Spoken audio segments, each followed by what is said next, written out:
नमस्कार दोस्तों, क्या हाल है। मैं हूँ शीतल और ड्रामा एक्सपो में आपका स्वागत है।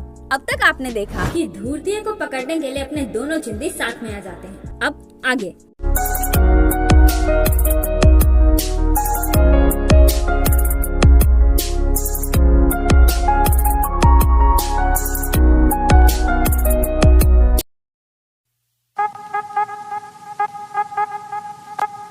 एपिसोड की शुरुआत उसी मोमेंट से होती है जब ये दोनों हाथ मिलाकर बिल्कुल फुल पावर वाला पोज दे रहे होते हैं। तभी सिरफिरे के को कुछ याद आता है। वो बोलता है, तुमने उस समय ऐसा क्यों किया था? तुम भूल भी गए? फिर दिखाया जाता है कि 2 महीने पहले धूर्तिया का इन्वेस्टिगेशन करके उसे फंसाने के बाद चिंदी लौंडा जी हुजूर और कमिश्नर का भतीजा मस्त पार्टी कर रहे होते हैं। अब ये मत पूछना कि कमिश्नर का भतीजा क्यों। अरे आपको याद नहीं, नशीली ग्लूकॉन-डी पाउडर के केस में धूर्तिये ने कमिश्नर के भतीजे को अंदर कर दिया था। उसी के खुन्नस की वजह से तो मौका मिलते ही कमिश्नर ने सुयोल के तिगड़मबाजी की मदद से उसे सस्पेंड करवाया था। हाँ, तो जाहिर है कि इनके साथ कमिश्नर का भतीजा भी धूर्तिये के सस्पेंड होने का खुशी मना रहा है।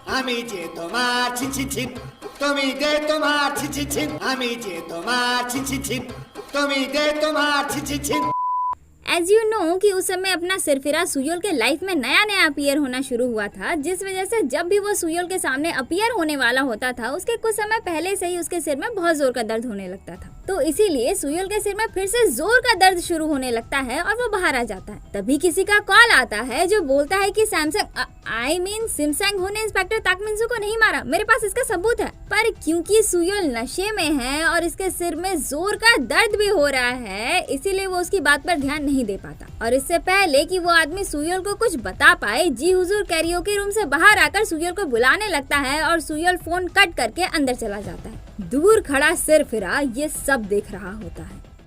प्रेजेंट में सिरफिरे की सारी बात सुनने के बाद चिंदी लौंडा पछताने लगता है कि उस समय मैंने फोन करने वाले की बात क्यों नहीं सुनी। सिरफिरा बोलता है, एग्जैक्टली क्यों नहीं सुनी तुमने? सुयोल बोलता है, मुझे लगा था कि वो कोई प्रैंक कॉल है। सिरफिरा अपना गुस्सा शांत करते हुए बोलता है, अगर उस दिन तुमने उसकी बात सुनकर उसी समय उस धूर्तिये को पकड़ लिया होता तो आज जो हो रहा है वो सब कभी नहीं होता, बेवकूफ कहीं के। सुयोल बोलता है, इसीलिए तो मैं अब चीजें ठीक करना चाहता हूँ। वो सिरफिरे के कंधे पर हाथ रखकर बोलता है, इस बार मैं उस धूर्तिये को पकड़ कर ही रहूंगा, चाहे कुछ भी हो जाए। ये सुनकर सिरफिरा खुश हो जाता है। उसके बाद ये दोनों चिंदी सैमसंग हो मेरा मतलब है सिमसंग हो के घर जाते हैं, जो उसकी मौत के बाद से बंद पड़ा है क्योंकि उसका कोई परिवार नहीं। सुयोल छानबीन करता है तो पता चलता है कि सिमसंग हो तो एंट्रेंस एग्जाम और जॉब एंड ऑल के लिए पढ़ाई कर रहा था, यानी कि वो नशीली ग्लूकॉन-डी पाउडर को टाटा बाय बाय करके सुधरने की कोशिश कर रहा था। वाह। एनीवे, सुयोल छानबीन में लगा होता है और उसकी मदद करने के बजाय ये सिरफिरा मस्त स्टफ टॉयज के साथ खेलने में लगा होता है। सुयोल भी लाइक, आई मिस यू मेरे बाहुबली। बाहुबली जेसियन भले मानुस ग्योंगटे से पूछता है, सुयोल का कोई कॉल आया? पर ग्योंगटे बहुत ही ध्यान से कुछ फोटोज को देख रहा होता है और जेसियन की बात नहीं सुनता। ही भी लाइक, अच्छा तो अब मुझे इग्नोर कर रहे हो? ग्योंगटे ये भी नहीं सुनता। जेसियन बोलता है, तुम इतनी देर से देख क्या रहे हो? और वो भी ग्योंगटे के पास जाकर वो फोटोज देखने लगता है। फोटोज के टाइमिंग को देखकर पता चलता है कि जिस समय हुगिन के घर में उसे फंसाने के लिए उन नशीली ग्लूकॉन-डी पाउडर्स को रखा गया था, उस समय तक घुसखोर ऑफिसर यो जंगू श्राद्ध वाली जगह पर नहीं पहुंचा था। ये देखकर जेसियन बोलता है, शायद उसी ने हुगिन के घर में वो ग्लूकॉन-डी पाउडर्स रखे होंगे, और जाने लगता है। तभी ग्योंगटे के दिमाग की बत्ती जलती है और वो बोलता है, जिस टाइम पर इंस्पेक्टर हुगिन के घर में वो ग्लूकॉन-डी पाउडर्स रखे गए थे, उस समय तक वो घुसखोर ऑफिसर श्राद्ध में नहीं पहुंचा था। हो सकता है कि शायद उसी ने उसके घर में वो सब रखा हो।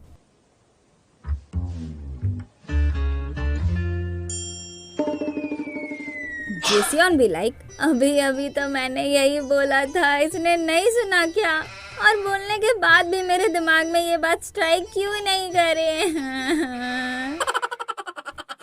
इधर सुयोल छानबीन में लगा होता है और सिरफिरा अब बिल्ली के साथ खेल रहा होता है। सुयोल बोलता है, मुझे विश्वास नहीं हो रहा कि मैंने इस बेवकूफ पर भरोसा किया। अभी से हम सिर्फ एक दूसरे पर भरोसा करेंगे। सीरियसली, मेरे दिमाग में कुत्ता काटा था जो मैंने ऐसा बोला।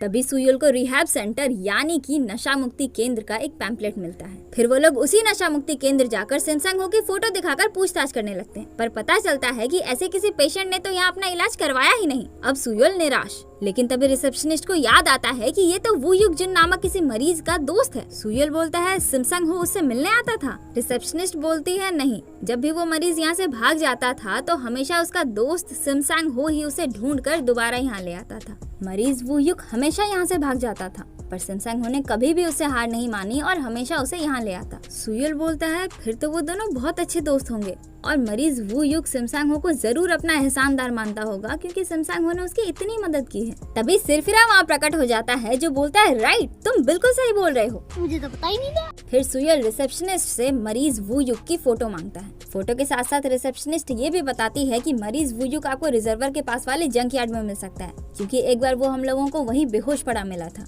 उसके बाद ये दोनों रिसेप्शनिस्ट के बताए अनुसार उसी जंक यार्ड पर पहुंचते हैं। And let me tell you one thing guys, ये वही जंक यार्ड है जहां पिछली बार खूनी, उसके जमुरे और हमारे दोनों चिंदियों के बीच घमासान हुआ था, जिसके बाद धूर्तिये ने सुयल को अपने जाल में फंसा लिया था। इसीलिए ये दोनों चिंदी जंक यार्ड के बाहर से ही छुपकर दूरबीन की मदद से मरीज वू युग को ढूंढने लगते हैं। कुछ नशेड़ी पागलपंथी कर रहे होते हैं, कुछ आपस में लेन देन कर रहे होते हैं, तो कुछ सो रहे होते हैं, पर फोटो वाला मरीज वू युग कहीं नजर ही नहीं आ रहा होता। सिरफिरा के बोलता है चलो अंदर चलकर उसे ढूंढते हैं। सुयल बोलता है पागल है क्या, हमें तो पता भी नहीं है कि मरीज वू युग अंदर है भी या नहीं, धूर्तिये को पता चल गया तो खूनी के वो जमूरे जिनसे हमारी लड़ाई हुई थी वो अंदर ही होंगे, अगर उन्होंने हमें देख लिया तो तुरंत पहचान लेंगे, अगर हमने गलत लोगों से पंगा लिया तो हमारा राम नाम सत्य हो जाएगा, तुमने ही कहा था ना, और जाने लगता है। तभी सिरफिरा बोलता है तुम भी तो एक नशेड़ी ही हो। सिरफिरा बोलता है सुयल तुम्हें भी तो उन्होंने नशीली ग्लूकॉन-डी पाउडर का इंजेक्शन घोपा था, तुम नशेड़ी नहीं बने क्या? सुयल गुस्से से बोलता है तेरी तो कमीने साले पागल। तभी सुयल बोलता है 1 मिनट रुको, नशीली ग्लूकॉन-डी पाउडर, नशेड़ी, अरे हाँ। सिरफिरा बोलता है अब तो समझ गया। उसके बाद दिखाया जाता है कि सुयल ने एक नशेड़ी से अपने कपड़े बदल लिए हैं। एक तरफ नशेड़ी है जो सुयल के मस्त सूट बूट और गोगल्स पाकर बहुत खुश है, और दूसरी तरफ सुयल है जिसका नशेड़ी के फटे पुराने कई दिन से नहीं नहाए हुए बदबूदार कपड़े पहनकर हालत खराब है।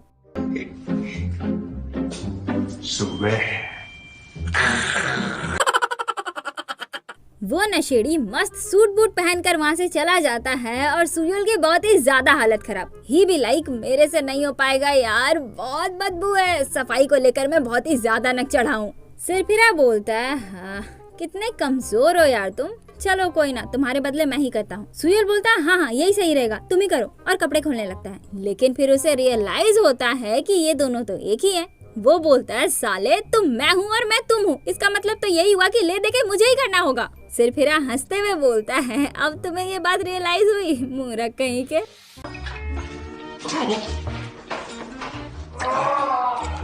सुयल तुम ठीक हो?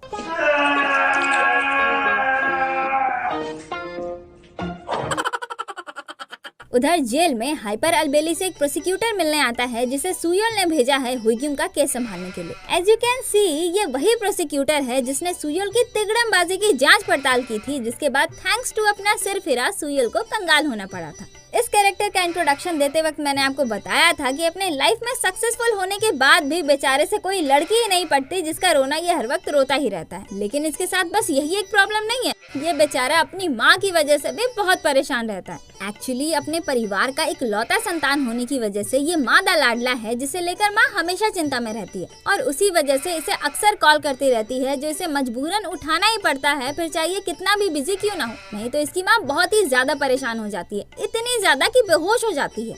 भाई साहब कुछ ज्यादा नहीं हो गया ये? मतलब कुछ भी नहीं यार, सच में आई एम नॉट जोकिंग।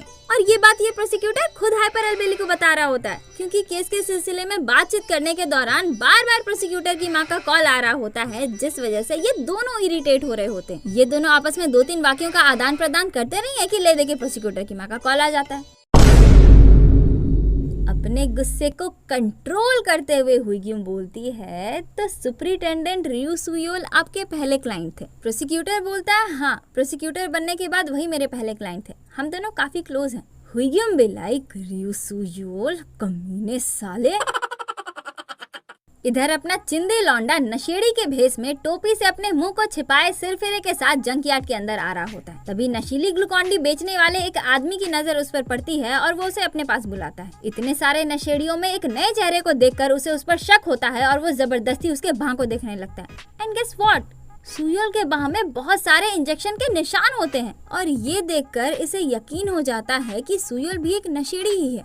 अब यहाँ पर आपके लिए एक सवाल, सुयोल के बाह में इतने सारे इंजेक्शन के निशान देखकर इसने कैसे विश्वास कर लिया कि ये भी एक नशेड़ी ही है? कमेंट सेक्शन में अपना अपना जवाब जरूर दें। साथ ही चैनल को सब्सक्राइब भी कर लीजिएगा तो बड़ी कृपा होगी। Okay, now back to episode. विश्वास हो जाने के बाद कि ये भी एक नशेड़ी ही है, वो आदमी पैसे लेकर उसे नशीली ग्लूकॉन-डी पाउडर दे देता है। वैसे आपके मन में ये सवाल तो जरूर उठ रहा होगा कि सुयोल के हाथ में इतने सारे इंजेक्शन के निशान आए कहाँ से, राइट? तो जवाब भी सुन लीजिए।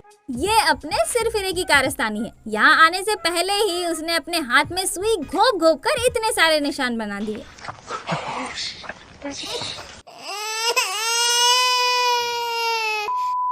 अंदर जाकर वो दोनों मरीज वूयुक को इधर उधर ढूंढने लगते हैं, पर तभी सुयोल के सिर पर जोर से मारकर कुछ लोग उसकी नशीली ग्लूकॉन-डी पाउडर और पैसे छीन लेते हैं। फिर उनमें से एक नशेड़ी उसके पास जाकर बोलता है, तुम यहाँ पहली बार आए हो ना, तुम्हें यहाँ अकेले नहीं आना चाहिए था। तभी एक दूसरा नशेड़ी बोलता है, ये तो कहीं देखा देखा लगता है। वेल, ये बंदा खूनी के उन्हीं जमूरों में से एक है जिसे सुयोल ने उस दिन कूट दिया था। एनीवे, उसकी बात सुनकर पहला नशेड़ी मजाक में बोलता है, अगर तुम इसे पहले से जानते हो तब तो ये पुलिस होगा। तभी सुयोल अपना माथा पकड़े खड़े होते हुए बोलता है, तुमने नशीली ग्लूकॉन-डी पाउडर ले लिया ना, अब जाओ यहाँ से। ये सुनकर इन लोगों को अपने चिंदी लौंडे पर शक होने लगता है, क्योंकि कोई भी नशेड़ी अपनी नशीली ग्लूकॉन-डी पाउडर को इतनी आसानी से किसी को नहीं देता। वो लोग नशीली ग्लूकॉन-डी पाउडर से भरा एक इंजेक्शन सुयोल को लगाने को बोलते हैं। सुयोल सिरफिरे को इन नशेड़ियों को सबक सिखाने को बोलता है, पर सिरफिरा के मना करने लगता है, ये बोलते हुए कि इन लोगों से पंगा लेकर मरना चाहता है क्या? चुपचाप से इंजेक्शन ले क्यों नहीं लेता? ये लोग खुद ब खुद यहाँ से चले जाएंगे। और इसी बात पर दोनों में बहस होने लगती है, जो देखकर इन नशेड़ियों को लगता है कि इसका टॉप फ्लोर तो पूरा खिसका हुआ है, ये पुलिस तो हो ही नहीं सकता, और वहाँ से चले जाते हैं। सिरफिरा बोलता है, देखा सुयोल, मैंने तुम्हें फिर से बचा लिया। मुंह बंद कर साले। मेरा सिर। तभी सुयोल को एक बक्से जैसी चीज के अंदर एक आदमी पड़ा हुआ मिलता है। एंड गेस व्हाट, ये आदमी मरीज वूयुक ही है। वो लोग उसे शॉपिंग ट्रॉली, जो पता नहीं इन्हें कहाँ से मिली, उसके अंदर बैठा कर ले जाने लगते हैं। पर तभी वही नशेड़ी फिर से वहाँ आ जाते हैं और इन्हें इस तरह से देखकर इन्हें पक्का यकीन हो जाता है कि सुयोल एक पुलिस ही है। फिर क्या था, सिरफिरा और इन नशेड़ियों में लड़ाई होने लगती है। अब अपने सिरफिरे के सामने तो ये लोग टिक सकते हैं नहीं, इसीलिए पिटा जाते हैं। पर कुछ लोग वहाँ से भागकर और लोगों को ले आते हैं और ये भागम भाग शुरू। फिर दिखाया जाता है कि अपना नागिन सेठ फोन पर बात करते हुए अपना क्लिनिक बंद करके जा रहा होता है। तभी मरीज वूयुक को लेकर सुयोल वहां पहुंच जाता है और एक बार फिर से नागिन सेठ का जाना कैंसिल। क्लिनिक के अंदर लाकर सुयोल मरीज वूयुक से पूछताछ कर रहा होता है और बेचारा नागिन सेठ पूरे क्लिनिक में स्प्रे मार रहा होता है। ये दोनों बहुत बदबू मार रहे हैं यार। Disgusting shit. सुयोल उससे सवाल कर रहा होता है, पर वूयुक उसके सवालों का कोई भी जवाब नहीं दे रहा होता, बस अपना शरीर खुजला रहा होता है। सुयोल उससे पूछता है, तुम वही हो जिसने 2 महीने पहले मुझे कॉल किया था? पर वूयुक कोई जवाब नहीं देता, बस अपने बॉडी को खुजलाने में लगा होता है। सुयोल बोलता है, उस समय मुझसे गलती हो गई थी, पर अभी मैं गुनहगार को पकड़ना चाहता हूँ। नारकोटिक्स यूनिट का एक ऑफिसर पूरा साइको है, इसीलिए कुछ कारणों की वजह से मुझे शक है कि तुम्हारे दोस्त सिमसांग हो को फंसाया गया है। इस पर वूयुक बोलता है, सिमसांग हो ने किसी को नहीं मारा, उसने इंस्पेक्टर ताक मिन्सू की हत्या नहीं की। सुयोल बोलता है, सही कहा तुमने, तुम्हारे दोस्त ने किसी को नहीं मारा, उल्टा उसका खून करके उसी को इंस्पेक्टर ताक मिन्सू का खूनी बताकर फंसा दिया गया है ना। वूयुक फिर से कोई जवाब नहीं देता। सुयोल बोलता है, वो तुम्हारा अच्छा दोस्त था, तुम्हारे लिए उसने इतना कुछ किया, उससे जितना हो सकता था उसने तुम्हारे लिए सब कुछ किया। तुम उसके शुक्रगुजार थे और उसकी मदद करना चाहते थे, इसलिए उस दिन तुमने मुझे कॉल किया था ना। वूयुक बोलता है, नहीं, आप गलत समझ रहे हैं, मैंने आपको कॉल नहीं किया और मैंने उसे मारा है, ठीक है। सुयोल बोलता है, क्या? वूयुक बोलता है, आपको समझ नहीं आ रहा, मैंने कहा मैंने उसे मारा है। फिर दिखाया जाता है कि 2 महीने पहले जिस दिन सिमसांग हो और इंस्पेक्टर ताक मिन्सू की मौत हुई, उसके कुछ समय पहले वूयुक घबराते हुए उस खूनी के पास गया और बोला, बॉस, सिमसांग हो चला गया, वो उस पुलिस को सब बता देगा, वो उसे ये भी बता देगा कि कुछ पुलिस वाले भी हमारे साथ मिले हुए हैं, वो उस ऑफिसर से मिलने गया है। फिर कहानी प्रेजेंट में आती है जहाँ वुयुक चिल्लाकर बोलता है मेरे पास दूसरा कोई चारा नहीं था, मैं जीना चाहता था। तभी उसके पूरे बॉडी में खुजली होने लगती है और वो पूरा आउट ऑफ कंट्रोल हो जाता है। तब नागिन सेठ उसके मुंह में कपड़ा ठूंसकर उसे शांत करता है और बताता है कि ये एक साइड इफेक्ट है। कभी कभी इन्हें लगता है कि हजारों की तादाद में कीड़े मकोड़े इनके पूरे शरीर में रेंग रहे हैं और ये लोग इसी तरह आउट ऑफ कंट्रोल हो जाते हैं। अगर इसने नशा करना नहीं छोड़ा तो जल्द ही इसकी मौत हो जाएगी। ये सुनकर सुयोल परेशान हो जाता है। नागिन सेठ बोलता है फिलहाल इसके लिए हम कुछ नहीं कर सकते, इसे आराम की जरूरत है, इसे आराम करने दीजिए और मुझे भी। सुयोल बोलता है ठीक है फिर अभी मैं जाता हूँ, जब ये उठ जाए तो मुझे कॉल करना, और जाने लगता है। नागिन सेठ बोलता है क्या आप इसे यहीं छोड़कर जा रहे हैं? रुकिए मिस्टर सुयोल।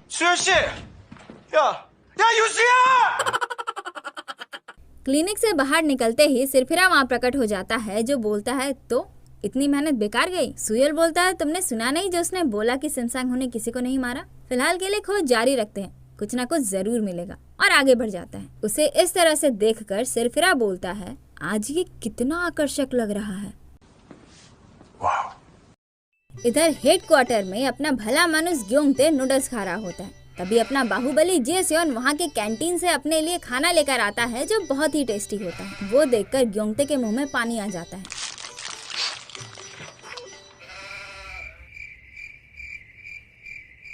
अब खाते वक्त कोई आपको इस तरह से घूरे तो आप खा पाओगे भला? इसीलिए जेसियन बोलता है खाओगे? ग्योंगते बोलता है ना ना आपने तो खाना भी नहीं खाया, आप ही खाओ। जेसियन बोलता है सही कहा तुमने, मुझे काफी भूख भी लगी है, और खाने लगता है।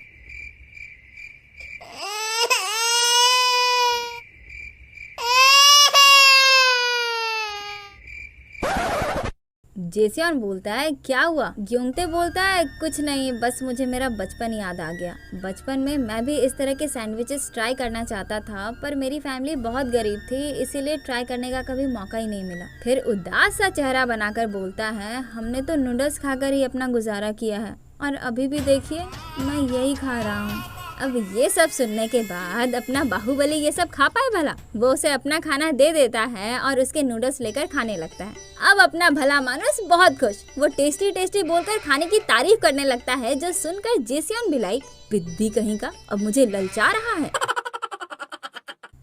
जब घुसखोर ऑफिसर ने हुईग्यूम को फंसाने के लिए उसके घर में नशीली ग्लूकोन डी पाउडर रखे थे, तब वो अपने साथ हुईग्यूम के घर से कुछ ज्वेलरीज एंड ऑल भी ले गया था, ताकि लोगों को ये लगे कि हुईग्यूम के घर में कोई चोर आया था। अब आप ये सोच रहे होंगे कि घुसखोर को इतना ड्रामा क्रिएट करने की क्या जरूरत थी? वो तो नॉर्मली हुईग्यूम के घर में वो सब रख कर भी उसे फंसा सकता था, राइट? जी नहीं, यही तो पंगा है ना।